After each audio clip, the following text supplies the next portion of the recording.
qui est premier cours qui est l'introduction à l'économie numérique. Donc aujourd'hui, nous allons nous intéresser aux caractéristiques de l'économie numérique. Euh, Qu'est-ce qui fait que l'économie numérique se différencie d'une économie classique? Ce sera le but de de ce nouveau cours, cette nouvelle partie de cours. Donc, quel est le sommaire de ce cours d'aujourd'hui? Nous allons voir ensemble la digitalisation des activités économiques, quel est l'impact de la technologie sur les entreprises et la transformation des modèles d'affaires. Ce sera les trois points qui vont nous intéresser aujourd'hui. Bon, lorsqu'on parle de digitalisation des activités numériques, en réalité, on est en train de parler de trois choses. La première chose, c'est la dématérialisation. C'est-à-dire que comment faire pour passer d'une économie qui se base sur des objets physiques tels qu'un registre, tels que des classeurs, etc., vers le tout informationnel. Il y a aussi la délocalisation, comment faire en sorte pour délocaliser les processus métiers, et aussi, au final, l'interconnexion et l'interactivité. Donc, tout de suite, nous allons voir ensemble l'aspect dématérialisation. Qu'est-ce que c'est que la dématérialisation? C'est un processus de conversion d'éléments physiques en format numérique. Dans l'économie numérique, de nombreux biens et services sont devenus dématérialisés, ce qui signifie qu'ils existent sous forme de données numériques plutôt que de produits physiques.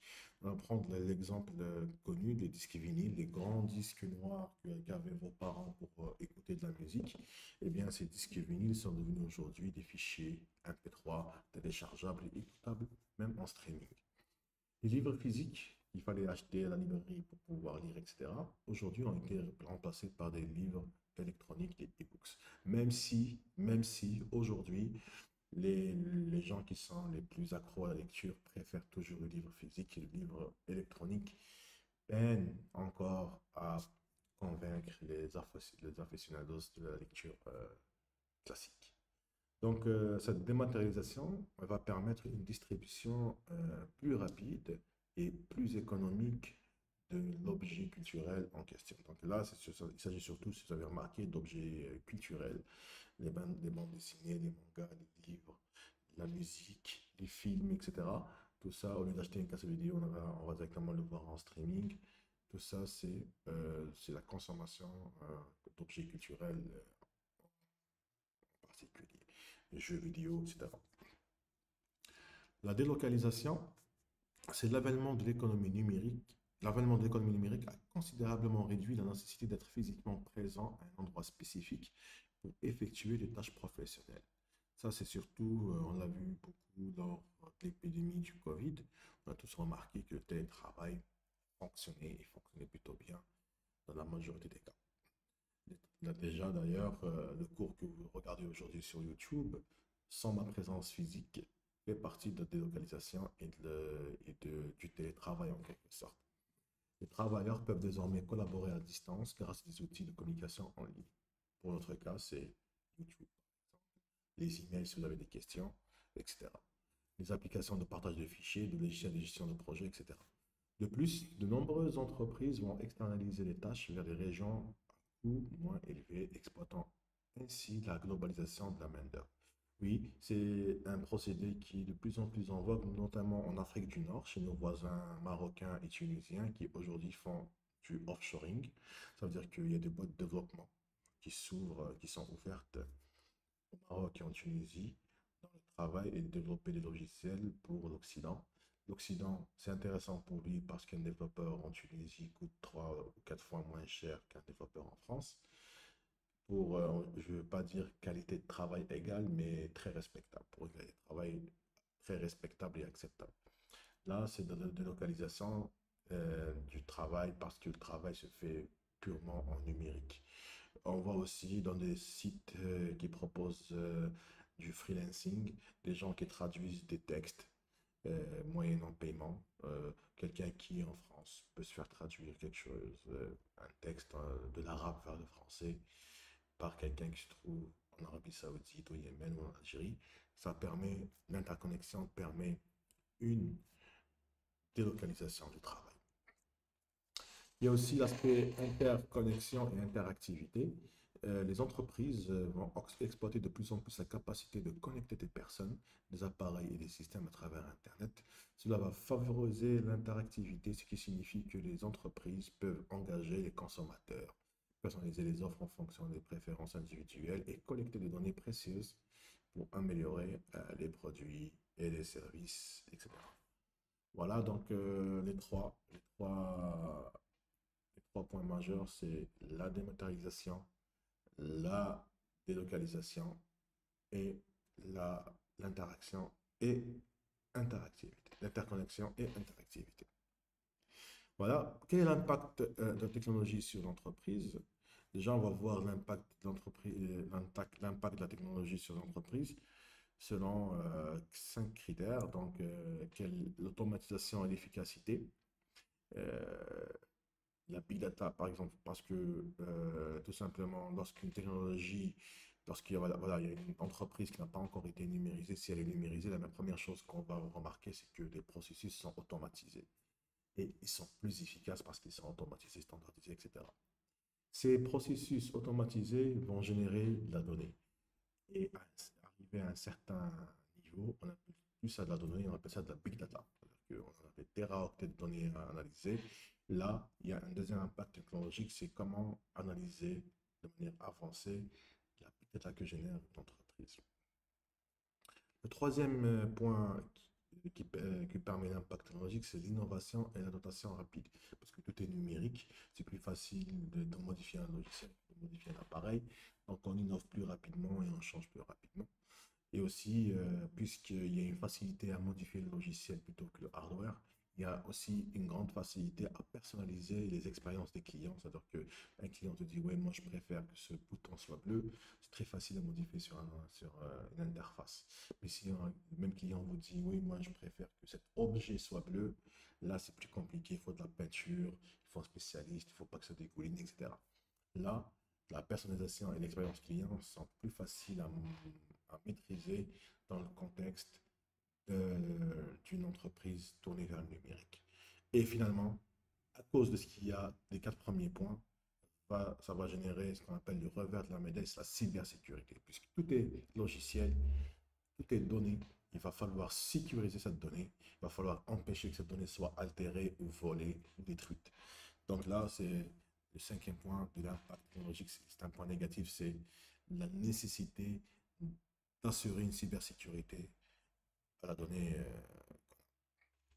Voilà, donc on va commencer par le premier point qui est l'automatisation et l'efficacité, même si j'ai donné un petit aperçu, on va en parler un peu plus en détail.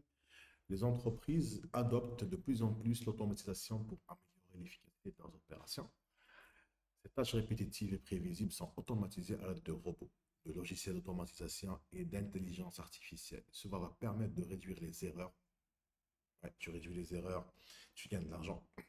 D'accélérer les processus et de libérer les employés de la tâche routinière pour se concentrer sur des tâches plus créatives à forte valeur ajoutée. Le message caché derrière tout ça, c'est qu'on va diminuer le nombre d'employés. Et quand tu diminues le nombre d'employés, tu vas diminuer les dépenses, tu vas faire très plus d'argent. C'est clair. C'est pas positif à tous les coups pour ceux qui travaillent, mais c'est positif pour l'entreprise qui cherche à gagner de l'argent. Voilà, par exemple, dans le secteur manufacturier, les robots automatisés, entre guillemets, qui ont remplacé les humains, peuvent assembler des produits de manière plus rapide et précise que les humains. Donc, c'est tout bénéf pour l'entreprise, c'est tout bénéf pour le consommateur qui va accéder aux produits bien moins chers, parce que le robot coûte moins cher, ne prend pas de congé, ne tombe pas malade, ne fait moins d'erreurs, etc. Euh, mais pour l'employé, c'est pas tout bénef. Mais ça fait partie de la transformation des métiers à travers l'histoire humaine. Tout à fait normal. Les cordonniers n'existent plus parce que il est moins cher d'acheter, c'est devenu accessible d'acheter des chaussures neuves. Par exemple, les gens qui autrefois venaient frapper aux fenêtres pour réveiller les travailleurs en Angleterre, par exemple, ont disparu avec l'apparition des réveils. Il y a pas mal de métiers qui disparaissent parce que la technologie avance. Sur le coup, c'est des drames personnels pour des gens qui ont perdu leur travail. Mais sur la grande frise d'évolution de l'humanité, ce n'est qu'un genre de plus, ce n'est qu'une évolution de plus. Et cette personne qui a perdu son emploi pourrait se libérer pour des tâches plus créatives et à plus forte valeur ajoutée. Ça, c'est la théorie, bien sûr. On sait que malheureusement, dans l'état des faits, ce n'est pas toujours le cas. Ce n'est pas toujours facile de convertir un homme, surtout vers la fin de sa carrière, vers des tâches différentes, créatives et à plus forte valeur ajoutée. Donc, qui dit automatisation dit génération de données de journalisation, de surveillance, de log, etc. Il faut évidemment analyser cette donnée. L'analyse est importante pour différents motifs qu'on va expliciter plus tard. L'explosion des données a conduit à l'adoption de l'analyse de données avancée pour prendre des décisions plus éclairées. Les entreprises collectent des quantités massives de données sur les comportements des clients, les performances opérationnelles et les tendances du marché. L'analyse de données avancée, y compris l'apprentissage automatique, permet d'extraire des informations significatives à partir de ces données. Par exemple, les détaillants utilisent l'analyse de données pour personnaliser les offres aux clients en fonction de leurs préférences d'achat antérieures. Et aujourd'hui, il n'y a pas un patron dans une entreprise de tech, une entreprise occidentale assez poussée, qui pourrait prendre une seule décision sans avoir des rapports extrêmement précis sur une liste de données.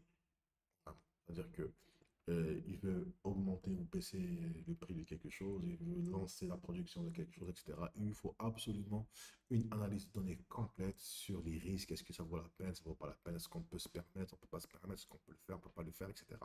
Ça, c'est absolument essentiel à la prise de décision des CEO, des PDG des entreprises. Donc, et qui dit ça, qui dit prise de décision, dit rapport détaillé et synthétique, et qui dit rapport détaillé et synthétique, dit qu'il faut mouliner, il faut travailler, analyser des téraoctets de données pour pouvoir à la fin extraire ce petit rapport qui sera utile aux décideurs.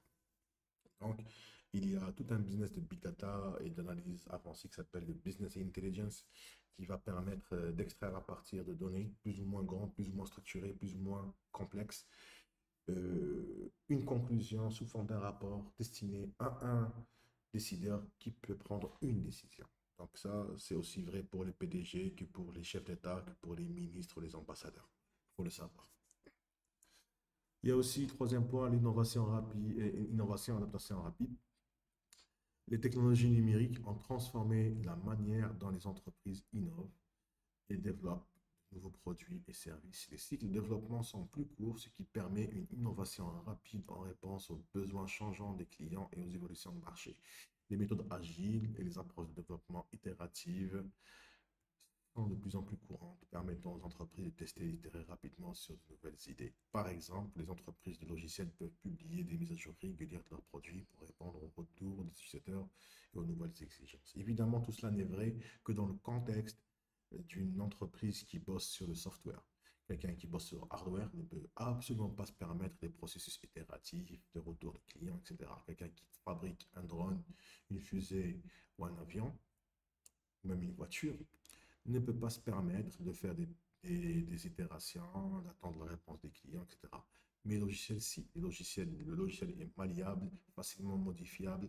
Ça permet une innovation beaucoup plus rapide. C'est pour ça qu'aujourd'hui, nous voyons que le logiciel évolue plus vite que le matériel. Intel, par exemple, une voiture, c'était pendant plus de 130 ans un moteur à combustion avec de l'essence, ce qu'on appelle un moteur thermique qui fait des gaz néfastes pour l'environnement, etc. Il a fallu attendre plus de 120 ans pour que l'innovation électrique commence à se mettre en place, et ce n'est que sous la pression du réchauffement climatique que cela s'est fait.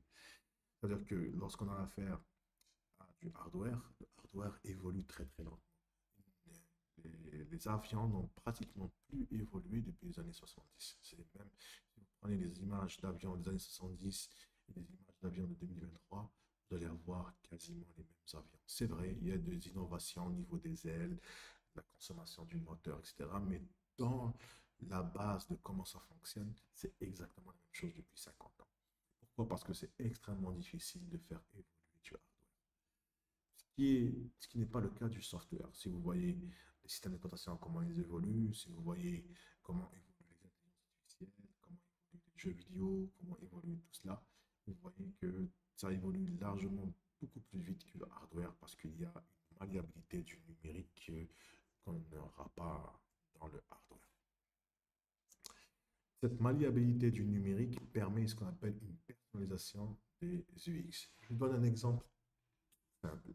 On peut, vous et moi, avoir un téléphone, le même téléphone, mais quand j'ouvre le mien, je vais avoir mon smartphone, je vais avoir un fond d'écran différent, je pourrais avoir une police différente, le nombre d'applications qui est dessus est différent, le type est différent, etc. Je pourrais même, en prenant le téléphone portable de quelqu'un, en voyant ses applications, etc., deviner quel genre de personne j'ai devant moi. Est-ce que j'ai devant moi un geek, un gamer, un introverti, quelqu'un qui est plutôt dans la religion, etc. Je peux le savoir directement depuis le téléphone portable, depuis les personnalisations qu'il a apportées à son téléphone portable. C'est beaucoup moins évident d'apporter de telles personnalisations pour une voiture. Par exemple, si vous et moi, nous avons une voiture, on ne peut pas changer grand-chose. On peut au maximum accrocher quelque chose au rétroviseur, on peut au maximum mettre un sticker et ça s'arrête là. C'est-à-dire que c'est très très compliqué de deviner quelle est la personnalité d'une personne, de quelqu'un, rien qu'à travers son intérieur de voiture. C'est difficile. Pourquoi? Parce que le hardware ne permet pas une personnalisation. Et ça ne permet pas de modifier grand-chose dans la voiture pour des motifs de sécurité, parce que c'est physique, etc. On peut modifier, mais ça demande beaucoup d'argent. C'est ce qu'on appelle, j'ai oublié comment on appelle ça, un pimp. C'est-à-dire qu'il faut l'amener chez un spécialiste, qui ça va coûter de l'argent pour changer la couleur, ça coûte de l'argent pour ajouter des options, ça coûte de l'argent, etc. Alors que c'est tout à fait gratuit pour un smartphone. Donc la personnalisation est plus malléable et plus facile pour le software. Donc les entreprises vont chercher à offrir des expériences clients personnalisées en utilisant les données pour comprendre des préférences individuelles, des recommandations de produits basées sur l'historique d'achat, la personnalisation des sites web et les applications en fonction des préférences de l'utilisateur, la communication ciblée, etc. Cela renforce fidélisation des clients, amélioration qui va améliorer la satisfaction et stimuler les ventes. Par exemple, les plateformes de streaming musical recommandent de nouvelles chansons en fonction des goûts musicaux de l'utilisateur. Même chose pour YouTube, même chose pour TikTok, etc. Dernier point, la cybersécurité. Vous avez vu dans les 4 premiers points que ça va concerner grandement les entreprises qui manipulent la donnée et qui va manipuler de gros ensembles de données, des données qui peuvent concerner la vie privée des personnes, etc. Là, il y a la cybersécurité qui doit être impérative et nécessaire afin de protéger tout cela. Alors que la dépendance à l'égard des technologies numériques augmente, la cybersécurité est devenue une préoccupation majeure pour les entreprises. La protection des données sensibles, la prévention des cyberattaques et la garantie de la confidentialité des clients sont essentielles. Les entreprises investissent dans des mesures de sécurité telles que la cryptographie, le pare-feu, la détection des menaces et la formation des employés pour se protéger des cybermenaces. Dans un monde complètement tourné vers la donnée devient le nouvel or, une nouvelle ressource importante. Il est important de la protéger. Voilà. Donc là, nous allons voir le deuxième point de notre cours, c'est la transformation des modèles d'affaires. Voilà. Qu'est-ce qu'on veut dire par transformation des modèles d'affaires? C'est une caractéristique toujours, parce qu'on parle de caractéristique, clé de l'économie numérique, car les entreprises doivent s'adapter aux nouvelles réalités technologiques et aux préférences changeantes des consommateurs.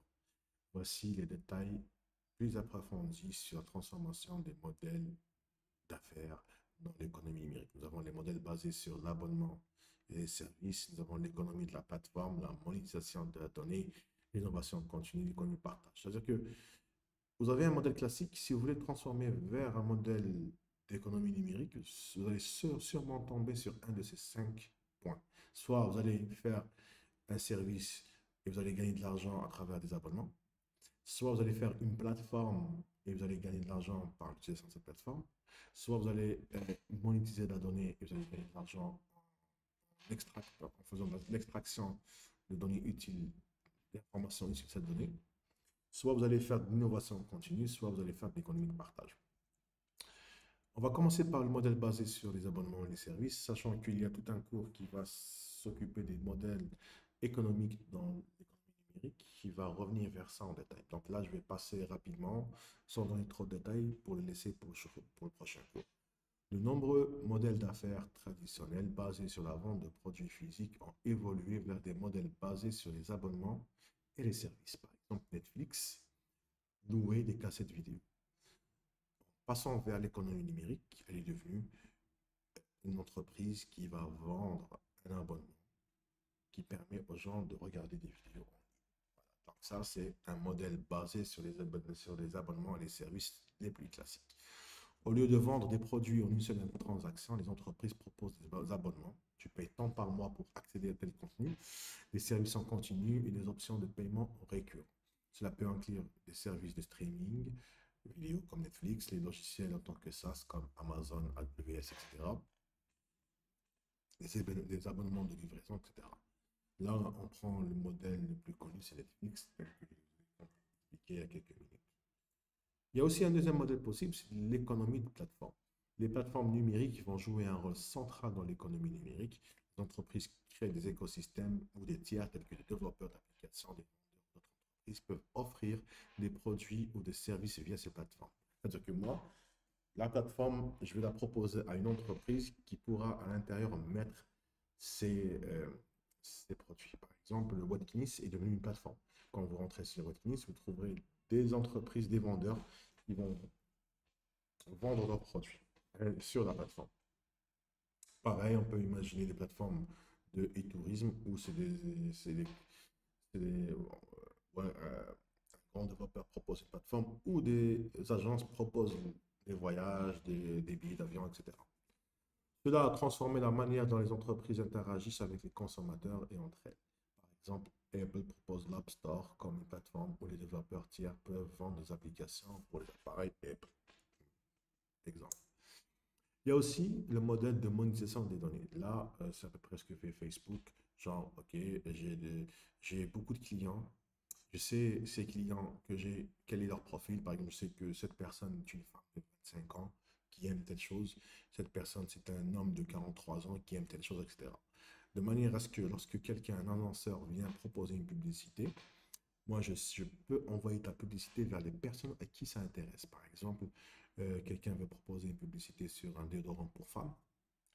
Moi, autant que Facebook, je peux te garantir que la publicité que tu vas donner, que tu vas mettre sur la plateforme ne va cibler que les femmes d'un âge entre 18 et 50 ans qui sont intéressées par les soins beauté, par exemple. Ça, c'est la monétisation de la donnée. C'est-à-dire que ça a un coût.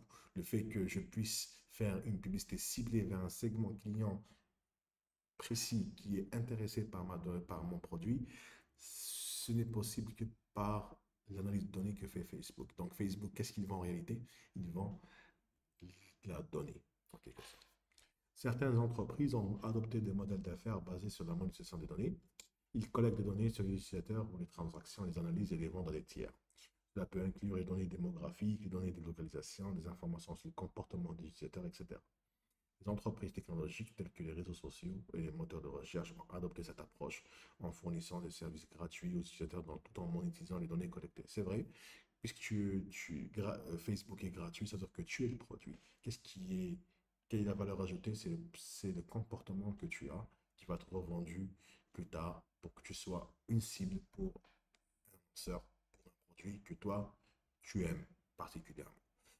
C'est parti plus loin dans les années 2016-2020, lors des élections américaines, où Facebook pouvait carrément dire d'un d'un- d'un client Facebook, est-ce qu'il était démocrate ou républicain? Il faut savoir qu'il y a deux grands partis aux États-Unis, il y a des démocrates et des républicains. Et ils ont vendu ces informations à Trump et à Obama aussi avant, pouvoir voir qui ils devaient cibler dans leur campagne publicitaire. C'est-à-dire que quelqu'un qui est républicain ne cherche pas à lui donner, à lui envoyer mes messages parce qu'il ne sera jamais convaincu de venir avec moi si je suis démocrate, hein. Si je suis un candidat démocrate, je ne vais pas chercher à, à convaincre le démocrate et le républicain, il sera impossible à convaincre. Je ne vais pas chercher non plus à convaincre le démocrate, il est déjà convaincu. Moi, ce que je cherche, c'est l'indécis, celui qui est entre les deux. C'est justement ça l'information importante. Facebook arrivait à dire quelle personne n'avait pas encore choisi pour qui voter. et donner l'information aux candidats. Les candidats visaient ces personnes-là pour les convaincre de voter pour elles. Il y a aussi le modèle de l'innovation continue. L'économie numérique va encourager l'innovation des modèles d'affaires. Les entreprises sont incitées à repenser constamment leur approche pour rester compétitives. Cela peut inclure l'exploration de nouvelles sources de revenus, la création de partenariats stratégiques, l'adaptation aux évolutions rapides de marché. Oui, parce que vu que c'est plus simple de construire un modèle économique basé sur le software, il y a beaucoup de concurrence. Et puisqu'il y a beaucoup, beaucoup de concurrence, il vaut mieux avoir une capacité d'innovation supérieure pour pouvoir survivre dans le marché. C'est pour ça que nous, en tant que clients, nous sommes en train de voir une évolution rapide des services et que nous profitons d'une très grande innovation de la part des Google, des DeepMind, des OpenAI, des Microsoft, des Facebook, des Apple, etc. parce qu'ils se font la guerre entre eux pour pouvoir capter notre attention et notre argent surtout. Finalement, dernière slide de cette partie. Nous allons voir ensemble l'économie de partage. L'économie de partage est un modèle d'affaires numérique qui permet aux particuliers de partager des biens, des services ou des ressources entre eux, souvent via des plateformes en ligne. Cela comprend le covoiturage, la location de logements, le prêt de biens, etc. Ces modèles d'affaires.